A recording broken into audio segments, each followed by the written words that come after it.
can't let Boku get too comfortable. You can't let him get into his menu rotations that you want to get into. Zoom is so prevalent in this matchup, just able to, we see that Jeja constantly wants to get those edge guards, especially on a relatively linear recovery like Boku's up B, and so Zoom is always incredibly important, but especially in this matchup against a player of Jeja's caliber who constantly wants to try to go for those early gims. Now I'm trying to remember what happened the last time these two played, and how Jeja's typical led strategies worked against Hero. I believe it was kind of... We know Jeja. We know it quite well. I hope he enjoys his time going home to the Pacific Northwest for 3 months, because I certainly know we will. Absolutely. These two have only fought 2 times in the past, but it has been a Jeja victory each time.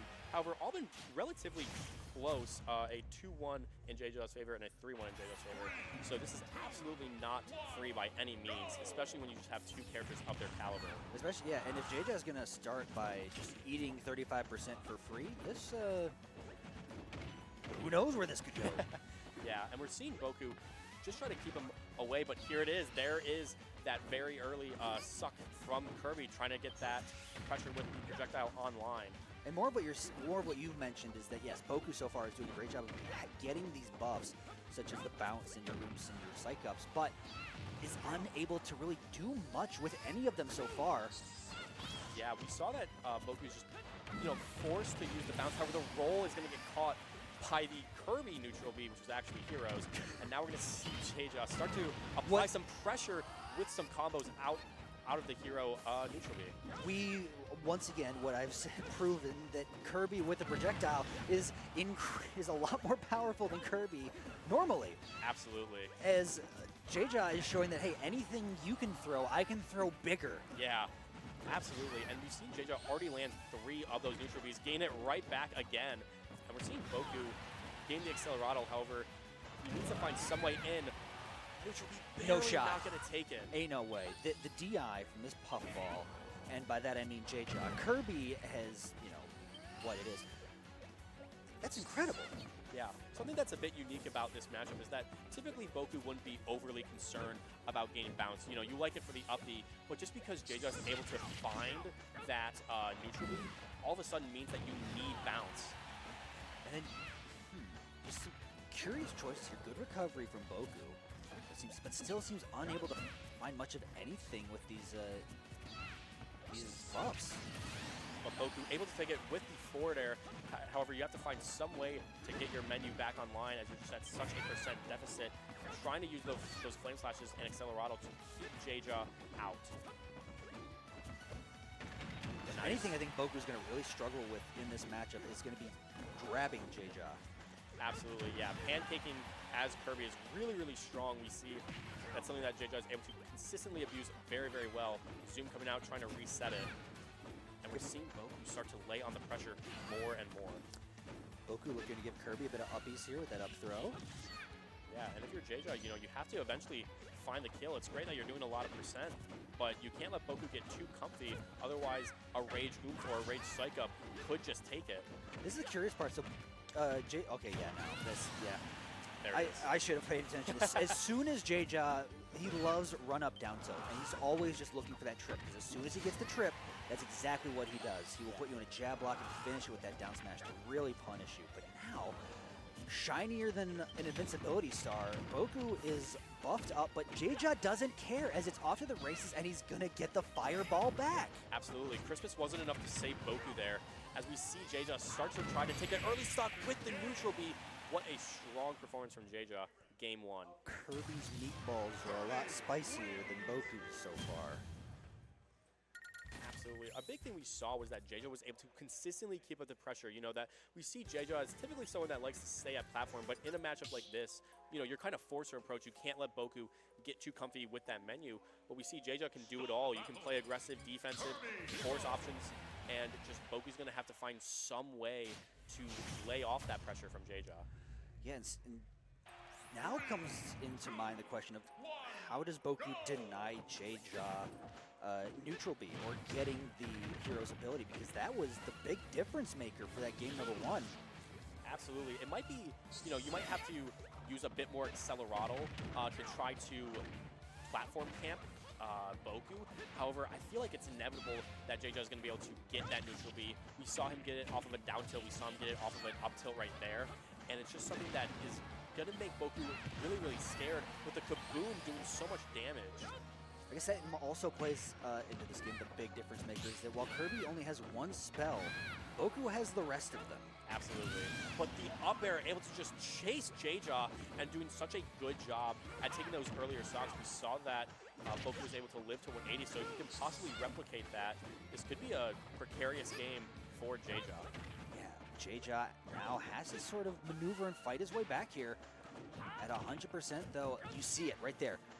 The game plan off the rip is find a smash attack, find some confirm, whether that be from Nair 1, down tilt, or back air at ledge. Absolutely. It's just something that Jeja is so good at, is that even when he's playing aggressive, his ledge play is phenomenal. And we are seeing Boku start to just wall out Jeja. However, we haven't been seeing too much Accelerado running away with it. It's been a bit more aggressive than we're used to seeing Boku with it. We saw in the Winter Shorts game that Boku was able to lay on pressure with Accelerado. However, also use it defensively, which Jeja has been denying that strong defensive play. As well, speaking of denying, Jeja has been denied, once again, don't know how he does it. It's like he's magnetized to not lose. Yeah, phenomenal DI from Jeja. Able to constantly assess which way to DI. However, that forward air is barely going to catch Kirby behind him. And even though you're at low MP, this is really precarious now. You lose your jump. You have to find Zoom. Did not have the MP and did not have a way back. So just like that, Jeja able to turn things around and put Boku at last stock, gets him off stage again, and looking to do Jeja things. Absolutely. And we're seeing Boku able to take it. However, this is still just such a precarious position. You get to such a lead, and then Jeja is able to squander it with, you know, a gimp off the side. And it's just so hard for Boku to breathe in this matchup. Now, this is how I know Boku doesn't gamble, because Hocus Pocus came up there, and I was like, a real gambling man, a real gambling hero would have just let Hocus Pocus rip there. A little disappointed, but you know what? You gotta set to win. This is top 8 qualifiers. No time for playing games, even though when you're playing a game. Absolutely. But he's sleeping. The snooze, not quite enough. And we're seeing the Psych Up come out, and this is really scary. If you're Jeja, you have to be a little worried about your shield here, as a Psych Up, Flame Slash, or a back air could just break it. But we're seeing Jeja do an incredible job at just baiting out these options, slowly reducing Boku's MP. We're seeing Boku start to put Jeja into the corner, getting one of his first leads of the entire set. Notice the space that Boku is occupying here. It's all underneath this platform, so that way he's forcing Jeja to either unsafely recover from above or recover from, approach unsafely from above or from the side. Absolutely. And we're seeing Boku do a bit of a better job this game of keeping Jeja out, using his big sword, using, you know, slower moving projectiles. But the side B, Kazap, is going to take it, killing Jeja off the top. Jump scared all of us. No kill flash either. No. The game's like, and the pink ball's gonna die. The one time he survives massive hits and just, I swear, I imagine Kirby just walking upside down nonchalantly on the blast zone itself, like when he survives those. And then that one, it was just poof, poof. Yeah, you just pop like a balloon. Now, something to notice in their match history is that every time these two have played against each other, Boku has won exactly one game. Yes. We'll see if Boku can defy fate, or if it is fated to repeat itself here. As we go back to PS2, what do you think what do you think Boku did that allowed him to get that win over Jeja? It just came down to spacing, I think, and getting a lot of the spells he needed to land is what we're seeing so far. Is already not even just over 5 seconds into the game, Jeja's already sitting at 80% and a sizzle deep off stage. That's what I was talking about, Callie. Those are the spells he needed when he needed them. Yeah, just able to take those early kills is such a big deal against such a prominent defensive player like Jeja. And we're seeing Boku do so well, like you said, at controlling space, but Jeja started to lay on the pressure as well, not going down without a fight. There's so much to be said. We know Jeja for his defensive skills, but that's just because we rarely see Jeja be put in disadvantage or have his back against the wall like this. Don't know what happened. What? Pardon? Okay. That confused me, but now that you see Jeja with his back against the wall, this is the other side of the Kirby that he's just as proficient in, the pushing the advantage of trying to get your stocks gone. Absolutely, and especially when Boku's so low on MP here, we're going to see Jeja able to start to lay on the pressure even more. However, you do have to be wary of the Psych Up. Crit is going to take it. and all of a sudden, Boku is off to a very strong lead in this game. Jeja is able to get the inhale. However, it might just not be enough. You know, Jeja is always able to come back, but this is very, very scary if you are Jeja. You can't let yourself get down to this low of a deficit, as Boku is just able to pile up damage. We're going to see Oomph plus Psych Up, and so all of a sudden, Ain't no way. Dash attack is going to take it. Excellent win by Boku. That is the most hero of hero games I've seen. I haven't seen a hero game that hero-y since Beast Mode Paul versus Nad at Diamond Dust 1. My goodness. Gets crit from the tip of the hitbox, perfectly spaced by the way, then just sits on stage while Jeja's recovering and just like Super Saiyan charges up to level 4 before taking it with a dash attack at center stage at 91. But we've seen Jeja live from much harder attacks much later. So talk about a hero game. Absolutely, yeah. Boku able to defy fate as you are able to break that one-game win curse as we get underway, and Boku is now up a game, and we could potentially see a major upset as we are looking for Boku. Did a very good job at controlling the pace of play, using those spells, like you said earlier, to just force Jeja into these more awkward positions, using the forward air to catch him running under, using the back air to catch him going high, and getting the Accelerado in that second game to kill even earlier than you would usually expect. Sorry, I was distracted. The people running the stream they both have Hawaiian pizzas. They both have pineapple on pizza, and I'm disappointed in both of them. You're not a Hawaiian pizza guy? No, I'm not a pineapple on pizza guy. No, not. Oh my gosh, shield broken. What's the follow-up? Crit? Doesn't need it. And all of a sudden, Boku out to just another strong start. And this is where we start to see, can Boku make the upset against the #1 seed Jejajeja? This is one of those hero gonna hero moments where if the hero keeps high rolling, then it's very tough to contest against, especially against a character like Kirby that, while piloted by a master in Jeja, still, there's shortcomings that are very tough to deal with. Absolutely. We've been seeing Boku do a very good job at actually holding on to things like Flame Slash. He specifically waited for Jeja to land so that he could pressure his shield with it and get that shield break. But now we're going to see Jeja put Boku into the corner, and you're not able to get the zoom, unfortunately. And all of a sudden, it's an even game despite that early lead. Yeah, that's where really Boku kind of fell short. Now, getting that trip, and immediately Jeja now holds the lead. You had the chance to get a lot of extra credit percent that you just left on the table, and now Boku's starting to pay for it. Absolutely. We're seeing Jeja do a great job at just keeping this pressure up, which, you know, we saw in the first game, Jeja was able to abuse Boku whenever he went to menu, but now we're seeing that Christmas come back out for Boku, and all of a sudden we have everything. All of, pretty much everything you need here. Accelerado, oof, Psych Up. Yeah. What's gonna land? Oh, what's gonna land is the Kirby Nair. Absolutely, and we're seeing Jeja, you know, despite all these buffs, I can play confident. I know what you're going to do. Barely able to just space around these options, waiting out all of the buffs. Jab 1, 2, 3 onto shield. And this is getting precarious. Yeah, it's the case where Jeja is allowed to play as confident because he knows there's so much on the mental game at stake at this point as well. With Boku being at 139, being within kill percent, if Jeja takes a lead here, then the mental game goes a lot more in his favor throughout the rest of the set. Yeah, absolutely. And we keep seeing Jeja go for that run-up down tilt, like you mentioned, able to just get so much off of it. And if you're Boku, you have to find a way to take it early. The thwack barely not going to connect. And you're seeing Boku try to look for something to take this early stop. Oh, looking for, goes for up smash, gets another shield break. You just got to take it. Oh my gosh. Yeah, and that's really just being optimal. Boku understanding that you don't even have to charge the up smash. So why not look for some buffs in the meantime?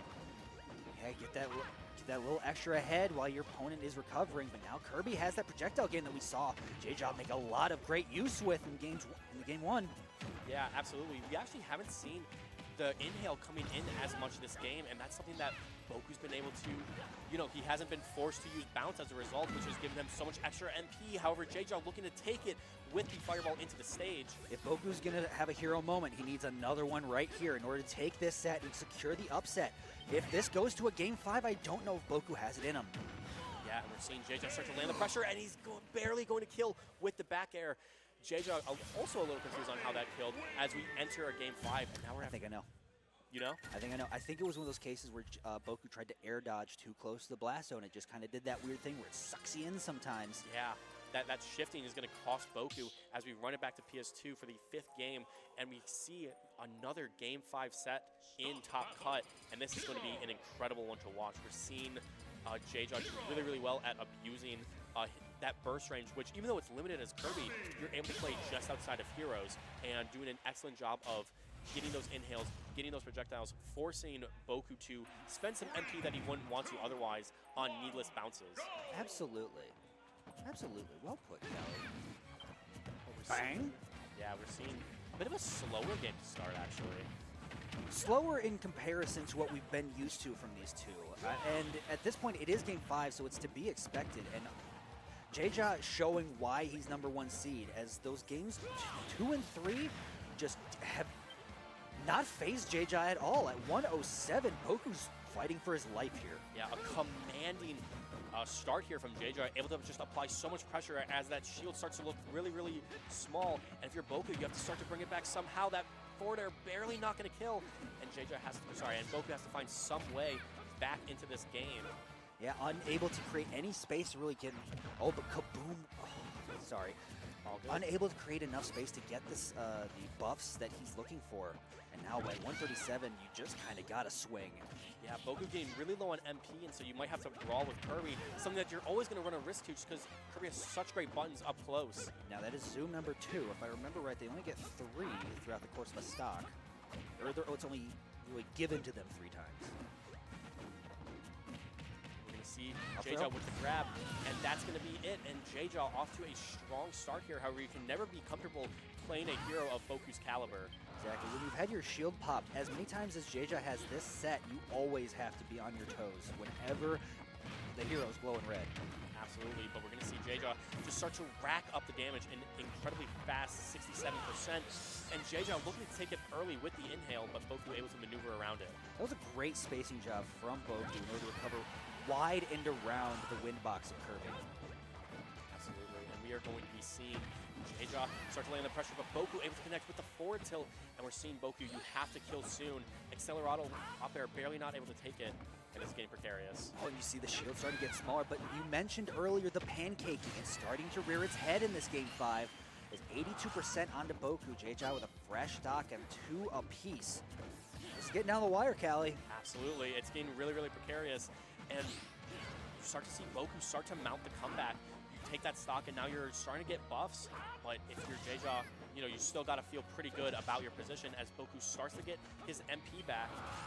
Yeah, we're starting to see Boku kind of shy away from recovery the game plan he had before, where now he has to really come back here. Yeah, but the Flame Slash is just going to send Jeja away, and all of a sudden it is an even game. Boku needs to find a way to get his MP back so he can get his menu back online. Barely not going to be able to find the zoom, but Jeja not able to capitalize on the linear recovery, and the forward air is just barely not going to take it, and now Boku is out of mana. Out of mana, but not out of hope, but there's still 1 stock remains. Absolutely, and now we get Boku looking for those buffs, looking for another early kill, maybe another shield break with the psych up, and Jeja is just playing very patiently, but still within that range where he can pressure Boku and force him out of menu. We're seeing just the volatility of hero in real time, the 2 sides of the same coin, where the hero giveth, but also the spells taketh away at the same time. Okay, so you gotta land that first big thing, whatever it was. I had to guess that was up tilt from Boku. So the last stock apiece here, and now taking all the time to get all the resources he can. Yeah, the star KO is just going to give Boku so much more space to work with. The thwack is way! going to kill it! Ain't and that no is gonna way! Be a very early kill with the thwack killing at 44, and all of a sudden Boku with the upset of the tournament, beating Jeja, sending him to an early losers. Wow. In an eruption, the entire venue came to a screeching halt. Boku shot up. Jeja's jaw hit the floor like a cartoon character as you just heard bing, boom. Yeah, that is unfortunate if you're Jeja. And Boku able to break the curse, now making it 1-2 between them historically. Jeja's like, this character needs to be banned. Are you telling me so many RNG? I lost. I got crit. I got shield broke. I got thwacked. Everything. And all to my honest, hard-working Kirby play. Kirby doesn't deserve this. But We should run that back another game 5 because I don't think that was indicative of our skill set. Yeah, that was an But incredible... Boku doesn't care because he pulled that lever and it came up all 7s, baby. Yeah, and we're going to be seeing now Pix versus Judd Air. We're going to see the Aegis versus the Steve, and this is going to be a really, really interesting matchup.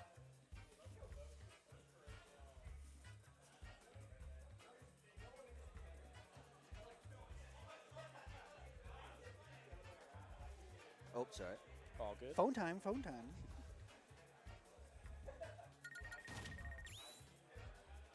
Yeah, these two have only played once before, and that was in the Legends round robin, and it went to game 5. So these two very clearly, you know, they have some history, but not too much. However, they're so